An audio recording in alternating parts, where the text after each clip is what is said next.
আসসালামু আলাইকুম। ডিনোভোলজের আরও একটি নতুন ভিডিওতে আপনাদের সবাইকে স্বাগত জানাচ্ছি। আমি জহিরুল ইসলাম। আমরা লিমিটেশন অ্যাক্ট 1908-এর লিগ্যাল ডিসেবিলিটি অর্থাৎ ধারা 6 থেকে 9 পর্বের সিরিজ আলোচনা করছিলাম 5 পর্বের। ইতিমধ্যে আমরা প্রথম পর্বের আলোচনা শেষ করেছি, যেখানে 6 নম্বর ধারা আমরা আলোচনা করেছিলাম লিগ্যাল ডিসেবিলিটি সংক্রান্ত। আজকের ভিডিওতে অর্থাৎ দ্বিতীয় পর্বে আমরা আলোচনা করব 7 নম্বর ধারা নিয়ে। তো চলুন বিস্তারিত আলোচনা বোর্ডিংয়ে শুরু করা যাক। আমাদের আলোচ্য বিষয় তামাদি আইন 1908-এর বৈধ অপারগতা বা লিগ্যাল ডিসেবিলিটি সংক্রান্ত ধারা 6 থেকে 9 পর্যন্ত। আজকের আলোচনার বিষয় ধারা 7।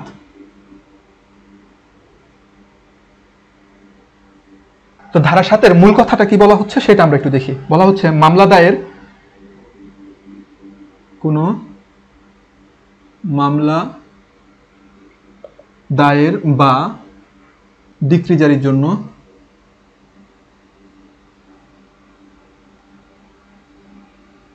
দরখাস্ত দাখিল করার বা আবেদন করার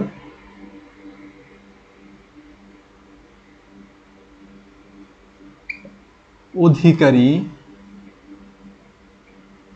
একাধিক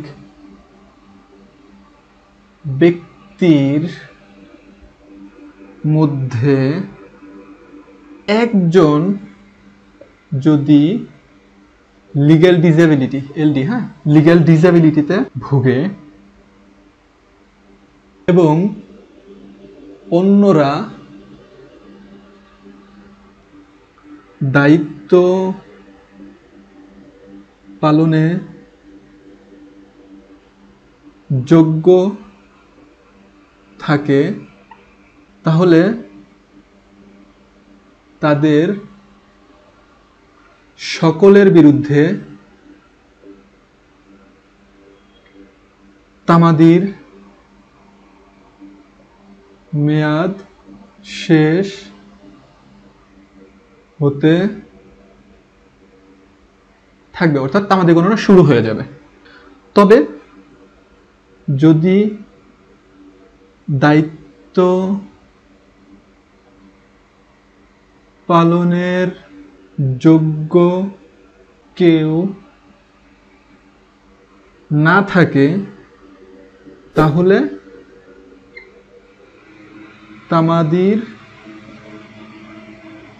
মেয়াদ গণনা শুরু হবে না। তো কি বলা হচ্ছে 7 ধারায়? বলা হচ্ছে কোনো মামলা দায়ের বা ডিক্রি জারির জন্য দুইটা বিষয় বলা হচ্ছে, সাবজেক্ট ম্যাটার দুইটা এখানে, মামলা দায়ের আরেকটা কি ডিক্রি জারি।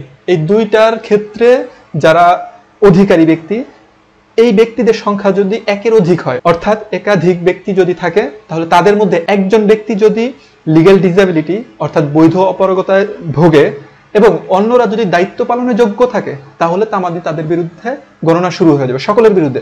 আর যদি দায়িত্ব পালনের মতো কেউই না থাকে, অর্থাৎ যোগ্য কোনো ব্যক্তি না থাকে, তাহলে তামাদি গণনা শুরুই হবে না, বন্ধ থাকবে। বিষয়টা কিরকম? ধরেন ক, খ, গ এই 3 জন ব্যক্তি মিলে একটা পার্টনারশিপের ব্যবসা করেছে। তো তারা এই ব্যবসার জন্য আমাদের সাথে অর্থাৎ ডিনোভোলজের সাথে একটা কন্ট্রাক্ট করেছে। তাহলে ক, খ, গ ডিনোভোলজের সাথে একটা বিজনেস কন্ট্রাক্ট করেছে।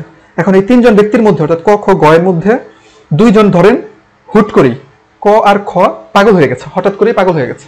তবে এই প্রতিষ্ঠানের অর্থাৎ ক, খ, গ যে প্রতিষ্ঠানের মালিক, তাদের সম্পূর্ণ ব্যবসা পরিচালনার ক্ষমতা গ এর হাতে ছিল।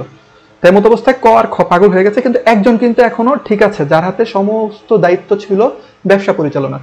তো এই ক্ষেত্রে বলা হচ্ছে গ এর যেহেতু এক দায়িত্ব পালনের যোগ্যতা আছে, তিনি যেহেতু যোগ্য ব্যক্তি, তাহলে ক, খ, গ সবার বিরুদ্ধে তামাদি গণনা চলতে থাকবে। তাহলে কি এই ভিতরে আপনাকে মামলাটা করতে হবে। কিন্তু যদি বিষয়টা এরকম হতো যে ক, খ, গ এই 3 জন আমাদের সাথে চুক্তি করেছে, তো চুক্তি করার পরে গ পাগল হয়ে গেছে, ক আর খ ঠিক আছে, তাহলে কিন্তু তামাদি গণনা শুরু হতো না, বন্ধ থাকতো। কেন থাকতো? কারণ এই প্রতিষ্ঠান চালানোর জন্য সমস্ত ক্ষমতা কিন্তু গকে দেওয়া হয়েছিল, অর্থাৎ তিনি এক্সিকিউটিভ দায়িত্ব সবকিছু পালন করতেন। ক আর খ এর কিন্তু এই দায়িত্ব ছিল না, এই দায়িত্বের ক্ষমতা তাদের হাতে ছিল না, ছিল কার হাতে? গ এর হাতে। তেমন অবস্থায় গ যদি পাগল হয়ে থাকে, তাহলে যোগ্য অর্থাৎ ক আর খ কিন্তু যোগ্য ব্যক্তি না, কারণ তাদের উপরে কিন্তু পাওয়ার অ্যাসাইন করা ছিল না। তাহলে এই ক্ষেত্রে তামাদি গণনা শুরুই হবে না, বন্ধ থাকবে। তার মানে যদি পার্টনারশিপের ব্যবসার মধ্যে একজন সুস্থ থাকে আর ওই ব্যক্তি যদি পুরো ব্যবসা পরিচালনা করে, তাহলে তামাদি গণনা চলতে থাকবে, অর্থাৎ এর ভিতরে আপনাকে মামলা করতে হবে। আর যদি মূল ব্যক্তি লিগ্যাল ডিসএবিলিটিতে পড়ে যায়, অর্থাৎ পাগল হয়ে যায় বা জড়বুদ্ধি সম্পূর্ণ হয়ে যায়, ইডিয়ট হয়ে যায়, ওকে, তাহলে আপনার তামাদি গণনা বন্ধ থাকবে। আশা করি ধারা 7 ক্লিয়ার। তো এর মধ্য দিয়ে লিমিটেশন অ্যাক্ট 1908-এর লিগ্যাল ডিসএবিলিটি সংক্রান্ত যে ধারা 6, 7, 8, 9 এই 4টা ধারার মধ্যে অলরেডি আমরা আজকের ভিডিওতে 7 নম্বর ধারার আলোচনা শেষ করেছি।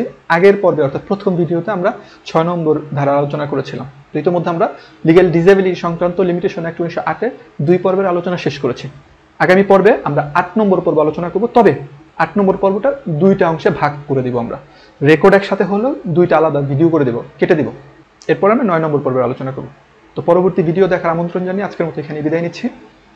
সবাই ভালো থাকবেন, সুস্থ থাকবেন এবং আমাদের দিনগুলোদের সাথেই থাকবেন। আল্লাহ হাফেজ।